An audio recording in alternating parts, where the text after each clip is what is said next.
It only took me 25 podcasts to figure that out. Well, I'm glad you did. We're at 132, and I never saw it. Okay. Yeah, exactly. Wow, And we'll 132. we'll just let our live audience wonder what the heck we're talking about. Sorry, I can't believe we're up to 132 episodes. That's awesome. You know, we should Periscope the pre-show. Ooh. One of these days, Alice. Yeah. One of these days. That means we're only about, 12 shows away from gross. That'll be a gross show. Yeah. But hey, let's see. I got a recorder I want to kick off here. Okay. Let's start this thing. Hey, you know what? We're all here. Why not? Okay, let's do a podcast. Here we go.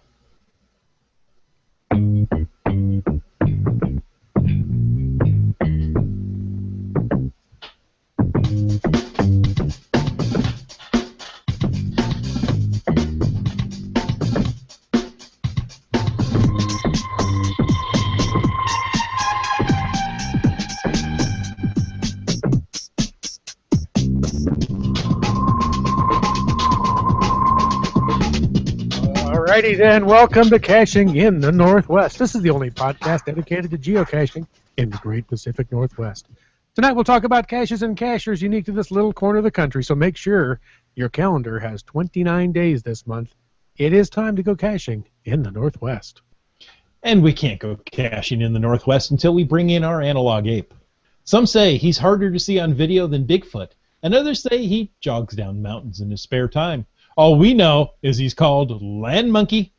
Yeah, he is. the infamous Bigfoot footage of me walking through the forest. That's true. It's all true. Every bit of it. I've seen him jog down mountains too. And you have seen me jog down a mountain. That's true. That was me trying to catch up with the rest of the crew going down from a certain geocache that we're not going to say the name of because it's too early in the podcast. Yeah, well, it's not like, we were way ahead of you in the trail. You just chose to hike an additional 58 miles on the trail.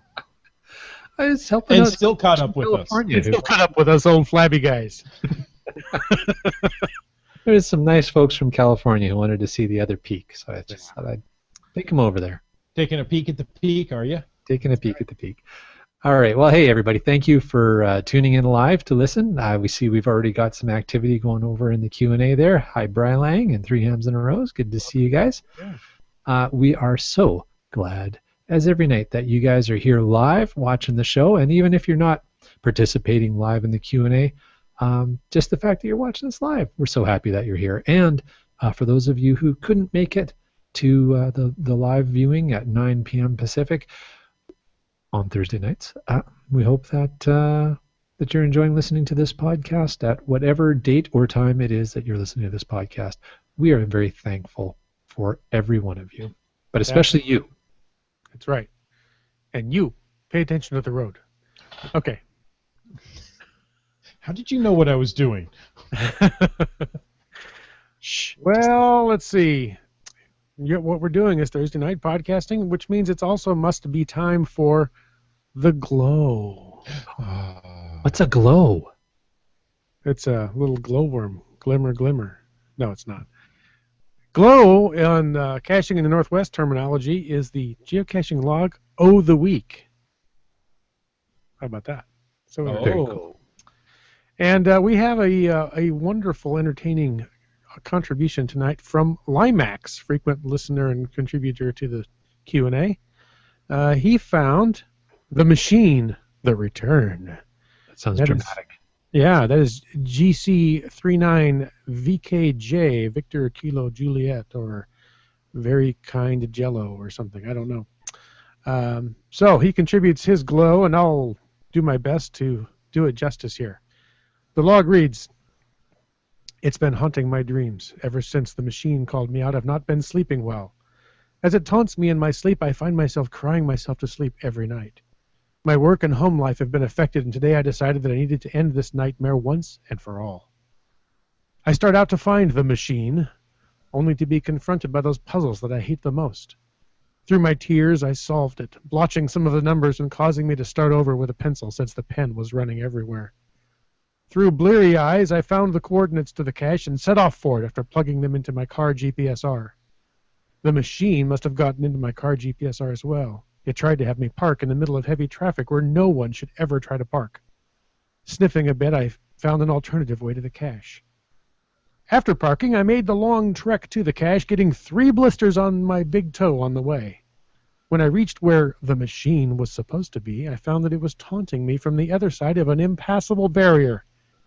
I had to make a long hike back around the barrier, getting 3 blisters on my other big toe, and finally reached the machine. With tears in my eyes from pine needles and sap and pine cones, I sat down to confront this haunter of my dreams.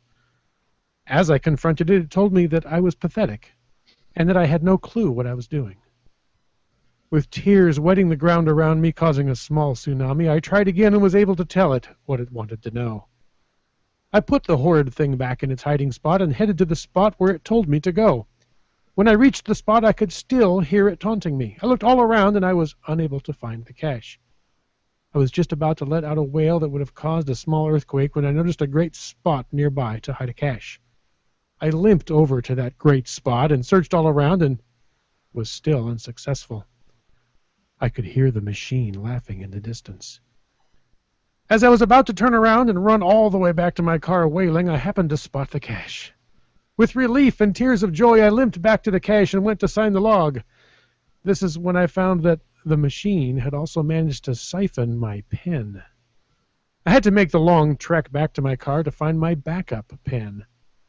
With scratches on both of my arms, as well as numerous bug bites on my ears, I finally signed the log and then made the long trek back to the cache hiding spot. As I approached, I began laughing in triumph, and I heard nothing more from the machine. As I returned to my car and drove off, I knew that I was going to get the best sleep that I had had in a long time. Very well done. Thank you, Limax, for that. Yeah, and for that. If you have a glow, if you have a geocaching log that you think, wow, maybe you wrote it, maybe you read it, maybe it's from your log or from your cache, send it to us. We want to hear about it. What we want to do with this glow is get everybody's logging skills maybe up just a notch. We're looking for more than 4 letters with possibly an exclamation point. Wits End, you've got a great log this week on one of your caches. I got a log just today. I opened my email and I saw, oh, a new log. And it said, and I quote, "Thanks." Now, it was in all caps and there was an exclamation mark, but that was the sum total of the log. And as much as I enjoyed reading that, it's just not going to make the glow, I'm sorry to say. It did, actually. Yeah. Not the glow. It made the afterglow. Made the afterglow. So, and you might want to also go back and listen to a prior podcast where we talked about what's in your pack, and maybe note that you should bring a backup pen with you in your pack for just this reason. Limax. And perhaps some moleskin. Yes, that's always helpful. Patches to soothe the blisters. Yeah. Limax, we hope your toes have healed up.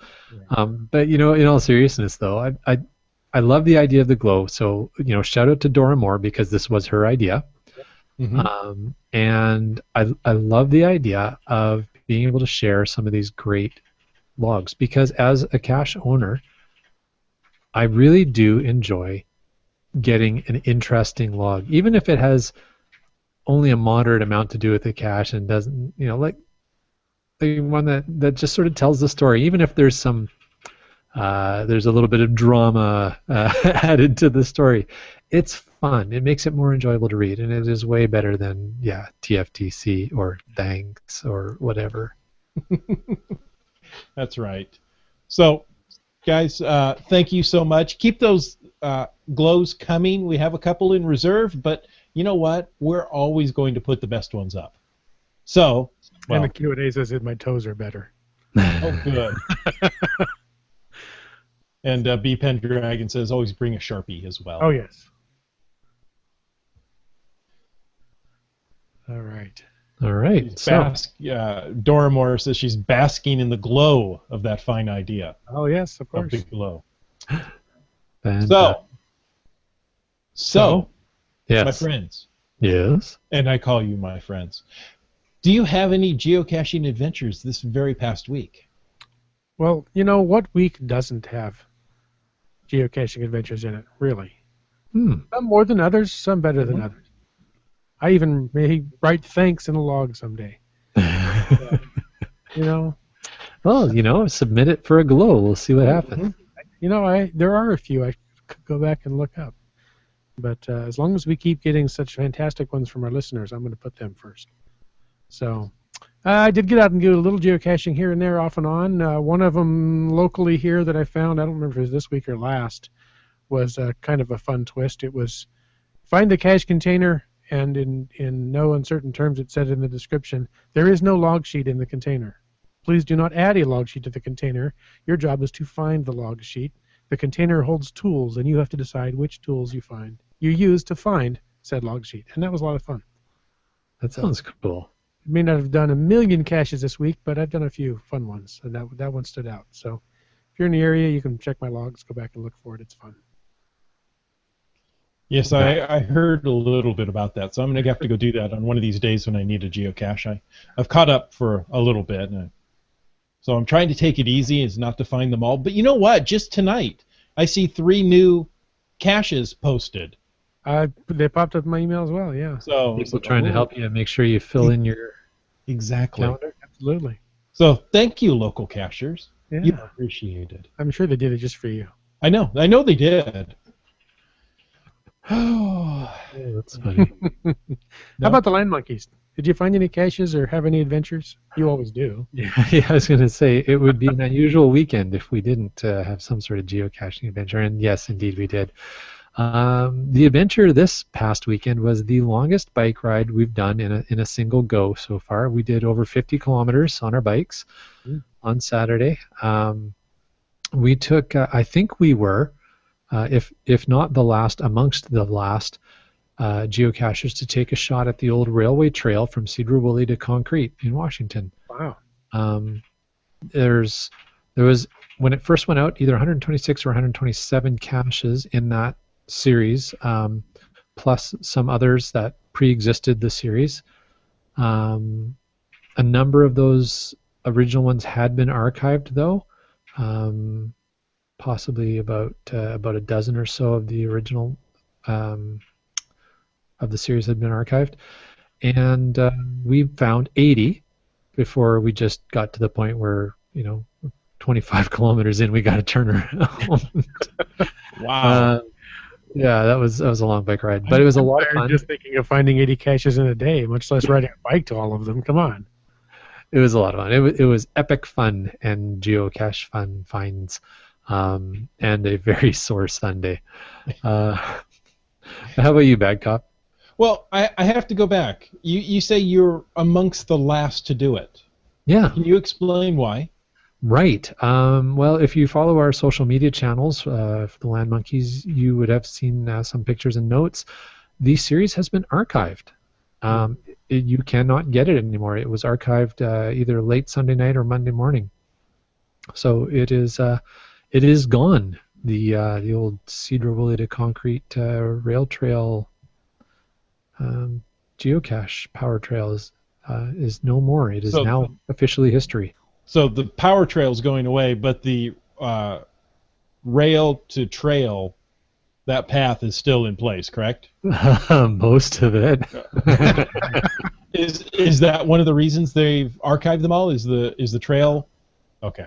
No, actually, most of the trail, like 98% of the trail, is in excellent condition. There's just one section where I don't know if a beaver's built a dam or what, but a river has been diverted, or a large creek or small river has been diverted, and it's hilarious because you're coming along, a typical rail to trail path, quite wide and level and everything, and you get up to this one point, and there's this little footbridge that goes up and then right down into a river.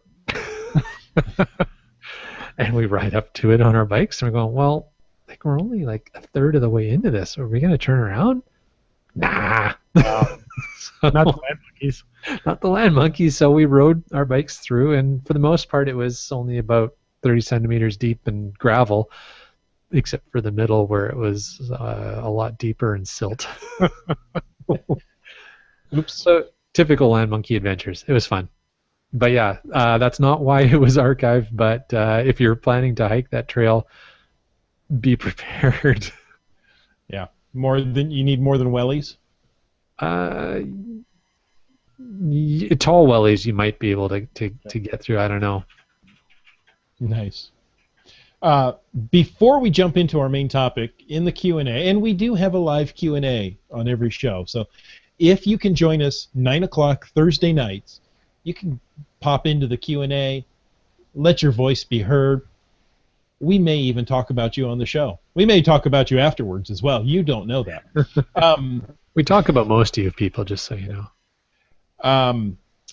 Limax says, FYI, on all the machine logs, I wrote a story. Unfortunately, some of them are archived now. Okay. So some of the stories he wrote are now archived. That's right. Or the machines are archived. Anyway. Well, if the cache is archived, then the stories are archived. There you go. Chicken and egg. That's right. Tonight, we want to talk about non-food related items. Okay. And that is social media for geocachers. And we're focusing on live streaming. Like we're doing right now. Like we're talking about live streaming while we're live streaming. Okay. Did you know, gentlemen, that just this week Facebook opened up the live streaming to everyone? What? Yes. The live streaming? Like they're the only ones that ever offered it? Well, yeah, that's what they think. Yes. The live streaming. I didn't even know Facebook offered live streaming. I mean, I didn't even know people still look at Facebook. Is it still a thing? Yeah, maybe. Yeah, I think it's still a thing. I also did not know that they had a streaming service. That's very cool. I'm not surprised to hear that, though, because I know that they have been making a play to hone in on Google's stranglehold on videos and photos. I'm going to have to check that out, though, because definitely we try and take advantage of social media to share our adventures. It's a lot of fun to do that. And I would say, again, I haven't checked out what Facebook has to offer, but ideally, hopefully, there will be either an app or some method of integrating so that I can just shoot once and deliver through many platforms without doing extensive work and rework like we do today with Periscope and Instagram. And you do a fine job, I might add. Mm-hmm. Even tonight on Periscope, promoting this here very podcast. That's right. Well, and Brylang wants to know. Yeah? Are you Periscoping this right now? No. If you followed him on social media, you might know that. Brylang does follow us on social. He does. I know he does, which is why I can tease. But yeah, you mentioned Periscope, and they are the big dog in this field. It's almost everybody that I've seen out there that's active on social media and the latest trends is on Periscope. But there are other options out there. Apparently, there's an option on Facebook.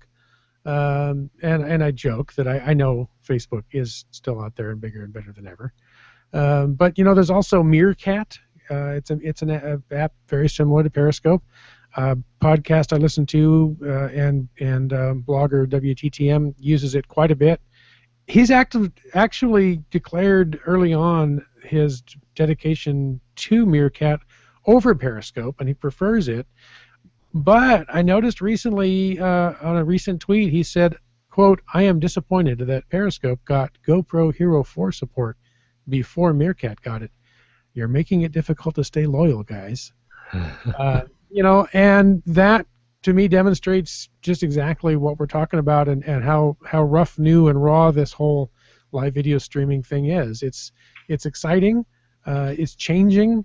This app has better features, that app has better features or publishing or marketing or whatever. And, we just have yet to see whether it's going to be the VHS or Betamax of live streaming that wins out in the end. Here we are talking about Facebook. They're bigger than ever, of course, and who knows, with their influence, they may just beat them both out or acquire them. Integrate, yeah. Yeah, they may not beat them out. They may buy them out. That's right. It's funny that you bring up the VHS and Betamax thing because, of course, most of us who are old enough to remember that it dragged on for years. Oh, yeah. Betamax thing, it really dragged on for years. And then came, Laserdisc or DVD, and then that dragged on for quite a while. But I think if you look at the sort of the accelerating rate of how quickly these things get sorted out these days, I don't think it's going to take long to figure out who's going to. It won't be as long as the VHS Betamax. Heck, I'm old enough to remember the 8-track and cassette battle. Right. So, that went on, I think, even longer than VHS and Betamax. And by the way, Betamax was a superior format. Just saying. They lost the battle, but they were a better product. Anybody remember the Blu-ray HD DVD? The DVD, fight? Absolutely, yeah. And it doesn't necessarily mean that the better technology won't win. It's just whatever has the features that people want. Yeah. Or the better marketing. Or the dollars behind it. Yeah.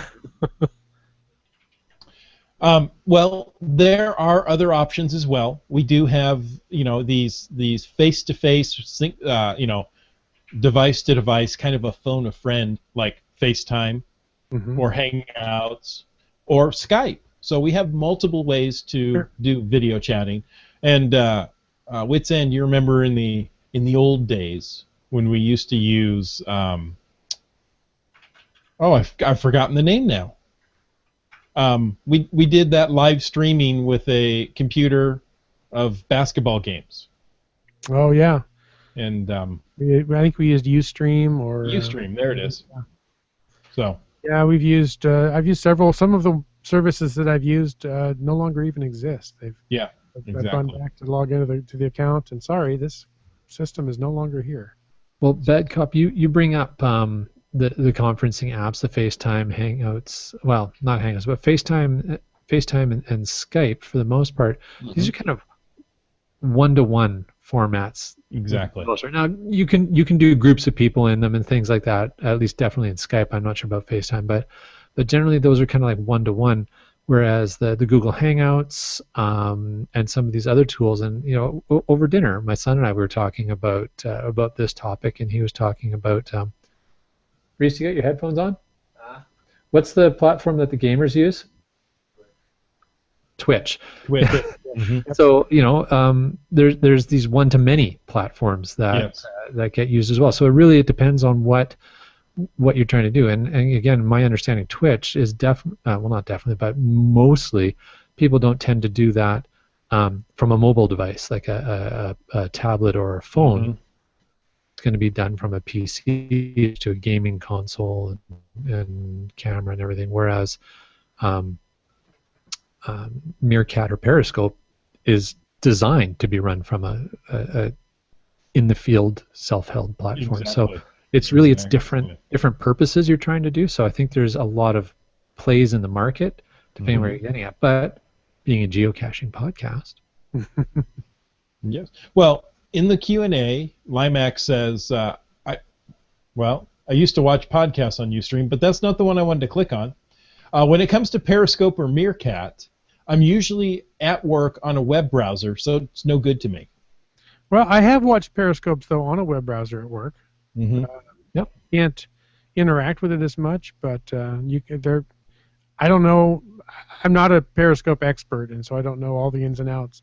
I'm sure there are features and things that I'm missing out on by watching it in a web browser and not on my phone. I know, for example, I can't, when I've had it on the web browser, I'm not logged into my account, and I can't comment or hit the screen and make the little hearts go up or whatever it is. I'm sure that there's a official Periscope term for that, but have you tried slapping your monitor to see if little hearts? I tried. I've even slapped Bad Cop's monitor on the next desk, and when he starts slapping me, then it's all over. Then it's little birds, not little hearts. Yeah. It's like the little cartoon birdies, right? So B Pendragon says Twitch TV also uses a creative streams now. It's almost impossible to do from a mobile device. So believe him, he's tried. Anyway, so Periscope is, we'll talk about Periscope. The things that we're going to talk about work on any of these video streaming. So we're going to talk about a little bit of, how to produce it, how to make it look a little better, and what you should think about. One thing I do want to mention, especially with Periscope, and I believe Meerkat as well, you can use catch.me. That's catch with a K. And that will save your video. So, Land Monkey, you know this so well. Periscope, Meerkat, how long do those videos hang around? So if I'm not mistaken, they only last 24 hours. Mm-hmm. And then they're gone. And that's the point of the catch service. So I believe what you do is you put a hashtag catch in the title of your video, and then basically it that automagically records it to the catch servers, and then it can be replayed indefinitely. But we're gonna talk about spoilers in a little bit, but I often forget to use the hashtag catch when I'm doing periscopes, but often when I'm doing periscopes, they are a bit of spoilers. So case in point, earlier this week, I did do a periscope live from a geocache, doing a geocache find, and although I did think of doing the hashtag catch, I chose not to do it very intentionally because I didn't want to create a spoiler that would last on the internet.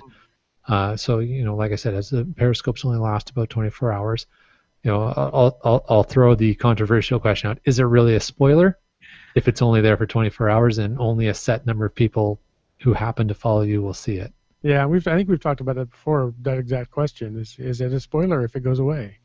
It's hard to say. And the iPhone resolution of Periscope is 320 by 568, so it's not extremely high def video, but you can still. It's truly designed for the small screen, but you can still give away a lot of details if you're not careful. And I appreciate your doing that to maintain the integrity of that cache. Somebody went to a lot of work usually to hide it there. Mm-hmm. Was that the one at the big chessboard? Yeah, that was the one at the big chessboard. I missed that Periscope. I did see the one at the Statue of Liberty, though. That was good. That was fun. He does get around, this Land Monkey. He does. I live vicariously through his travels. Thank you.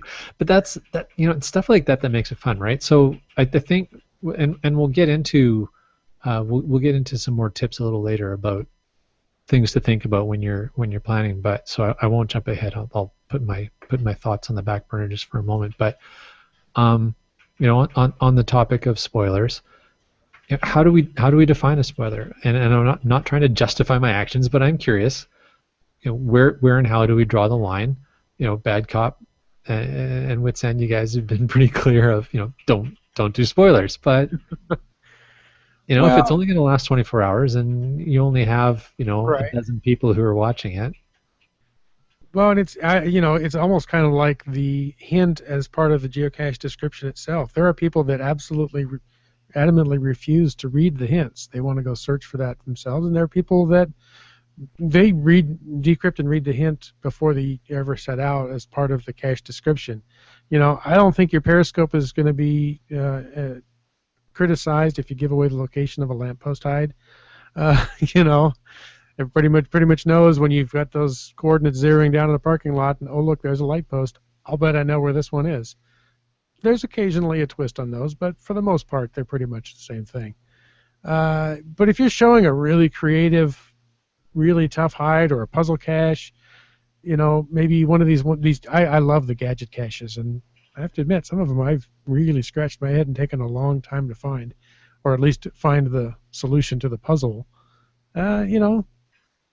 I don't know if I'd be so thrilled if I went to all the work to design that and had somebody show the exact process on the video. Even if that video only lasts 24 hours?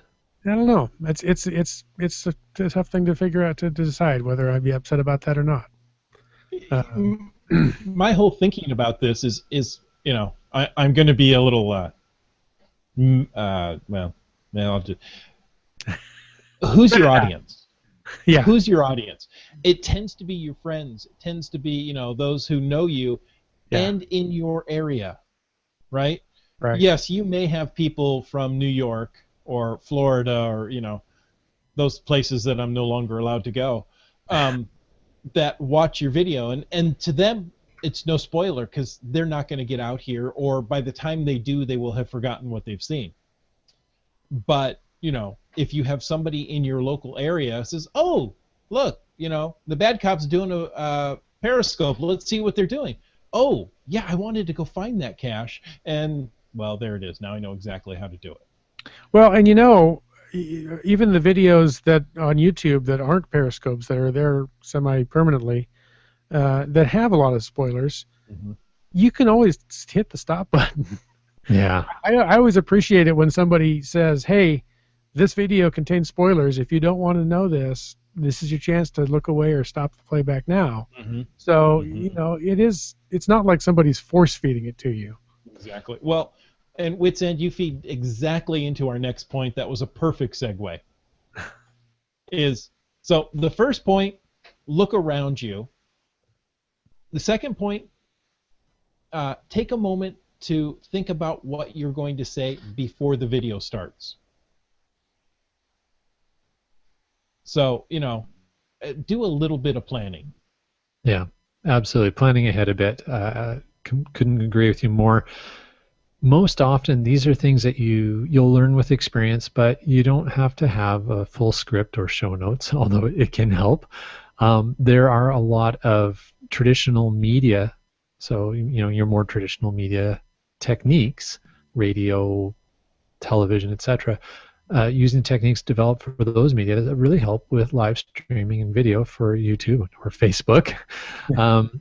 And I've learned a lot through working with other podcasters, other vloggers, even working with other photographers and doing things like listening to Pocket Lenses podcast by Sonny Portasio. A little plug there for him, but also Dave DeBear, following his blog about photography and things. So just even tips on other media can help you do some of that planning. So definitely plan ahead a bit about what you're going to say, so that you don't just turn on the periscope and do the because that's really entertaining. Is this on? Hello? Although the worst part I find is every once in a while my phone, when I'm trying to end the periscope, yes, it doesn't. So then I have to just basically reboot the phone. So the ending can be a little awkward sometimes. But I find the end of periscopes to be some of the most entertaining. When you're looking at somebody's face and they're like, "Wait, does it? What? How do I turn this on? Is it done? No, it's still recording. How do I?" Or they just start talking to somebody else and don't realize that it hasn't finished. Yeah, exactly. But yeah, definitely plan ahead about what you're going to say, what we're going to do. I'll let you in a little secret. Ooh. So stay, Wait. Right here on Caching in the Northwest, we're getting Land Monkey Periscope secrets. Okay. Right. Are this could be a spoiler, folks, so if you don't want to hear this, you can stop right. the podcast just now. But make sure your you fingers in your ears and start singing la la la la la really loud. Or just pay attention to your driving. No, the thing is that in order to try and make the quality of the periscope a little higher, I usually find the cache first. And then I'll periscope it, because honestly, sometimes it takes me a while to find a cache, and watching me wander around in circles talking to myself is probably not the most entertaining thing for people. But I'll sort of act it out a little bit and reenact my search technique so that you can get a sense of what the experience was, but you don't have to wait through the whole dang thing. That's right. Well, and really, it's hard to do a good search when you're trying to, hold your phone at a point where other people can see, so you can do the periscope. Especially if you're using your phone as your caching device. Yeah, exactly. Limax does say la la la la la, so he's not actually listening. Excellent. And boy, things are moving around on me, and I can't find what I'm looking Catapult for. Jeff jumped in there. He says, "When did Land Monkey get a data plan for his phone? I never thought I'd see the day." Came with the new job. And Wet Coaster wants to know if we're actually giving away segues. No. It's a different kind of segue. Oh, and I'll address Ihan there. He says, "Wait, does your IT guy know that you watch periscopes at work?" Yes. To which, of course, I have to say yes because I am the IT guy. Well, we actually share periscopes with the other IT guy, so. That's right. And no joke, you can believe this or not, but it's absolutely true. The Periscope that I was watching at work in question was of our boss. Yes, So that's true. he was out doing a Periscope, and I follow him on Twitter. And when I saw it, I'm like, well, I'll pull that right up here. And we watched it in the office. So And we looked and we go, oh, he's right out there. we could see him outside doing the Periscope while we're watching on the monitor. That was actually kind of entertaining. Inception. And yeah, and it was really also fun because we could tell exactly how long the delay was. We could see when he would flip his phone or turn a direction and then watch the video playback. So That's kind of cool. it was kind of entertaining to do. But so yes, the IT guy at work knows that we watched a Periscope. That's Nice. funny. So there's more Q&A here. Again, Limac seems to be jumping in a lot. Says, Awesome. I remember years ago someone posted on a YouTube video of caching with an iPad when they first came out. He was able to find the cache, showed the location, even shared a coin complete with tracking number. Oops. Yeah.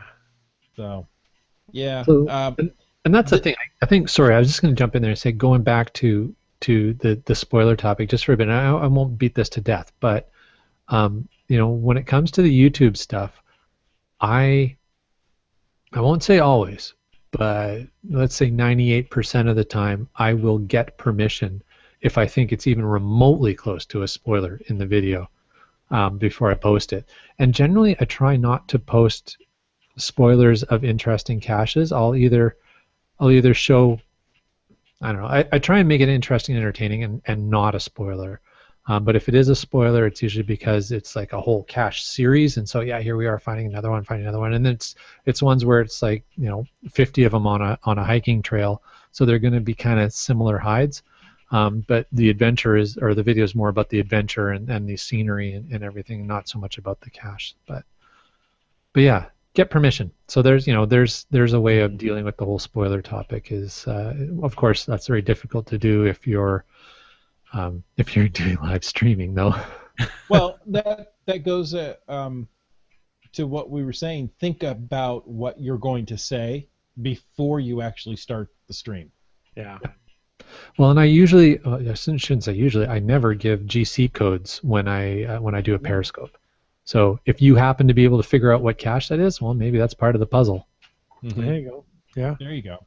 Or at least show ground zero. I've come up to the most beautiful lake, mirror smooth, reflecting the mountains. Like, okay, this is worth showing the world.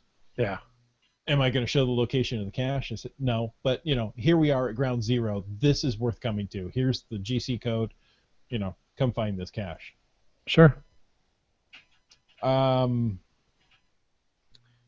think B Pendragon had a comment on spoilers there. Didn't he? Yes, exactly. Thank you. I feel there's a combination. Yeah. Oh, are you going to read? Please. Go ahead. No, you read better You're than controlling me. the Q&A. You control the vertical. Okay, fine, I'll read it. He says, I feel there's a combination of trust when it comes to spoilers. Viewers should turn off the video if they don't want spoilers, and the content creator should be trusted to give at least some warning if there is a spoiler present that wouldn't be obvious. So I think that kind of captures what we were saying too. Mm-hmm. That's fair, yeah. That's fair. And again, think about it before you get the video running. Oh, guys, there could be spoilers here. So. Yeah, it's funny. It almost goes against. I mean, I think the spirit of live streaming is supposed to be spontaneous and right now, and but it really does add quite a bit to it if you plan ahead a little bit and decide what you're going to say. Unlike this very sentence that I'm rambling on now because I didn't plan. You go. Lesson learned. Let me tell you, people. You work with wits end enough, and you learn. Yeah. Limax wants to know. Here's an idea. Work loosely. Spoil a cache through ham radio. Hey, got to be a way to do that. And I have to say, I have been out caching with Wits End and IHAM in the same area, and they have talked on the radio saying, "Oh, hey, have you found this cache? Yeah, you might want to look over here." So, hints were given over the radio. Okay, but is that any different than? Well, I guess ham radio is more of a broadcast medium, right? So it's not quite the same as a phone a friend. It's the exact same idea, in my opinion. However, it's like being on a party line. Yeah, I was gonna say anybody could listen in on but. And that one was more, hey, there's a problem with this. But that was on the Auburn Geocoin Challenge, as I recall. And there was one cache of the event that actually wound up being disabled during the event because there was a problem with it. And he was letting us know about that more than a hint of where to look. Well, that's cool. Disclaimer there. Qualifier. Yeah, qualifier, thank you. He did not give me a hint.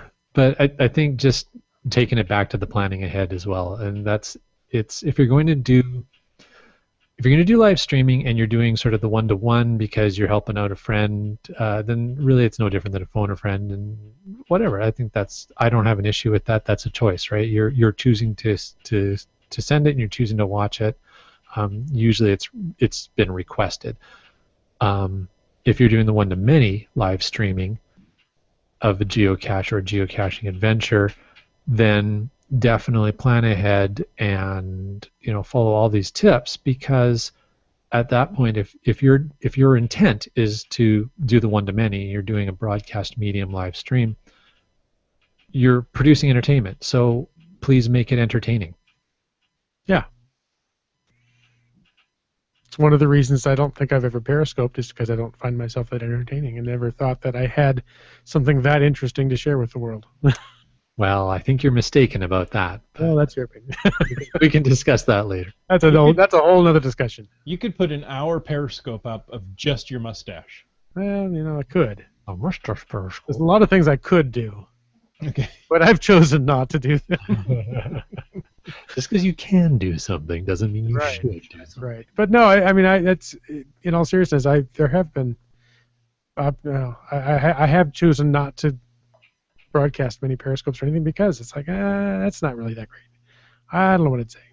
It will probably be much better than most of the periscopes that are actually being published. That could be. It could be. There's that. So, gentlemen, do we have anything else in the scope that we've talked about tonight? Well, is there anything else in the Q&A that we... Well, we got a spoiler that was spoiled. Yeah. Dormore is awesome. She'll know why, just saying. Of course she's awesome. 3 hymns in a row. We're using a repeater rather than simplex. We were, because we were several miles away in the greater Auburn area. We were not caching together nearby, so... if you're using a repeater, then that's other people can pick up on that, right? Yeah, other people could pick up simplex too, but the area covered would be much less than if using a repeater. Makes sense. Limax says he still uses Twitter a lot, along with Facebook. Google Plus doesn't get much looking by me, except for podcast live streaming. And that's, Google's really locked up that... And we appreciate that you use it for podcast live streaming. Because we use it for podcast live streaming. We also like to live stream our podcast. Yes. B Pendragon says, something tells me my bike wouldn't have made that trek through the water. Hashtag road bike life. Yeah. And CT, 3 Hams ads, CT series. Well, that's the series that I've been talking about. Okay. Has not been archived. La la la la, hands tightly clasped over ears. So yes, it has been archived. Just in case the listeners are confused, 3 Hams in a Row is just refusing to accept reality. That's okay, 3 Hams. Live in your own little world. That's right. That's right. You can still go find those caches. All right. Well, folks, we have some great shows coming up, and next week we are going to be talking about lonely geocaches. And no, this is not a dating service for geocaches. It's coming up on Thanksgiving, Valentine's Day. It is, however. It is kind of a dating service. Yeah. It's the Lonely Hearts Geocache Club. If you don't like that, one swipe left. That's right. Anyways, we are going to be talking about lonely geocaches, and when we say lonely geocaches, we mean caches that don't get found a lot, or perhaps not found at all yet. So we are looking forward very much over this next week of hearing your thoughts and stories about finding caches that have not been found in a long time. So send those stories in. We want to hear about it. We'll give you the coordinates to send those in just a moment. And hey, the week after that, we have some very special guests coming on the show for a discussion about photography while geocaching. We're very excited about that show as well. So that's our next 2 shows. Cool. That sounds great. Yeah, photography and geocaching are 2 things I enjoy. So, as we wrap up this episode, gentlemen's, where could listeners find more about you guys on the interwebs or thereabouts? Land Monkey, where would they find more stuff about you? Well, the Land Monkeys can always be found at landmonkey.blogspot.ca, or most often where we're active is Twitter, Instagram, and Periscope at LandMonkeyGC. On Facebook, we're Team Land Monkey, and on YouTube, well, just look for Land Monkey. And Wits End, how about you, sir? Wits End, twitter.com/witsend, facebook.com/witsend. Yes, I still log into Facebook occasionally. Google.com, of course, has to be different with google.com/+witsendus, which is a mouthful. But if you just start at the website, witsend.us, you'll find links to all that stuff and more. I think I even have a Periscope account somewhere if I choose to use it. Bad Cop, your turn. I'm gonna make you use Periscope in the next week. I will take your phone away from you. You can find me on Twitter. I'm at CachingNW. Facebook.com/CachingNW. Google Plus. That's Google.com/plus CachingNW. All right. All right, folks. Well, again, we want to thank you for taking the time to listen to this episode of Caching in the Northwest. And remember that you can be part of the show. Call 253-693-TFTC and leave us a comment, ask a question, or send us a live stream video selfie any time of the day or night. Of course, you can also email us at feedback@cachingnw.com. And remember that your support does help keep quality shows coming. So if you like this show, please click the PayPal button on the cachingnw.com website. This show is licensed under a Creative Commons Attribution 3.0 license. Copy all right, 2016 by Chris Humphenauer, who hasn't always driven a Lincoln. But when he does it without his pants on.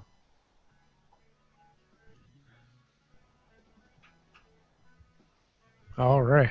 I got nothing. Thanks, everybody. Good Bet night. no one is expecting that. How am I supposed to follow that? That's, I never know what to say after my intro, so I thought I would just return the favor. Limax says, me too. I'm hoping he's talking about never driving a Lincoln. With pants or without pants? I don't know. Wet Coaster wants to know, Snorkel, a scaled-down version of Periscope. Snorkel. Albuquerque. See, I can do it too. That's a great song. Denial. Denial. More than just a river in Egypt. That's right. And which B. Pendragon follows up with Denial and Misery. Both nice long rivers. Both negative emotions. That snorkel. It's been just like a snorkel to me. B. Pendragon, I have no idea what just happened. Welcome to my world every week at this time. All right. Oh, 3Ham says, ooh, I found a lonely cache. Well, write us about it and tell us your story, and we'll put it on the show. Yes, Sergeant Pepper, tell us all about your lonely cache. Yes. It was 20 years ago Does today. sound like a cache Wait, dating service. Wits End, I guess you, me, and Buddy and Kitsy Meow found a lonely cache. Somewhat lonely. Yeah, we can tell that story next week, too. Mm-hmm. Excellent. In suspense. Or get a hold of Buddy and Kitsy Meow and get them to call it in. That would be most excellent. That's it. Here we go. I am throwing down the gauntlet. Here's the gauntlet. It's Okay. right here. There's the gauntlet. Why do you have a gauntlet? I've thrown it down. Buddy and Kitsy Meow, you need to call in your story. Wow, I've got a lot of stuff piled here. I don't have a gauntlet. I'm looking. Do you know how long I have had that in my studio waiting for the opportunity to throw down the gauntlet? Let me tell you. Wow, I'm so impressed. I'm in the presence of greatness. Hey, Yes. 3Hams says he's already sent the URL of his lonely cache log to feedback@cachingnw.com. Pictures included in the log. He's the Wow. guy. Limax has found a few of them and emailed them in. Awesome. Excellent, excellent. And there's a lonely cache challenge in his area. Okay. That's cool. And Wet Coaster says if Land Monkey drops his voice any lower, he'll be ready for his next job as an FM radio jock. Well, that or I'm going for a Matthew McConaughey impersonator, but whatever I can get, I'll take. Thank you. Greetings and Thank you very much. salutations. And thank you for listening this evening to Caching in the Northwest. We hope your listening enjoyment factor has gone to 11 tonight. And now, to help you doze off, we'll do some easy listening. And now here's something we hope you really like. Oh, some Barry White for my hand. There you go. But Good not job. Maurice White. No. No, it's not. Folks, thank you so much for tuning in tonight. We appreciate you very much. And we will see you and you right there in your car next week. Night, everybody. Night, folks. Good Thanks for hanging in.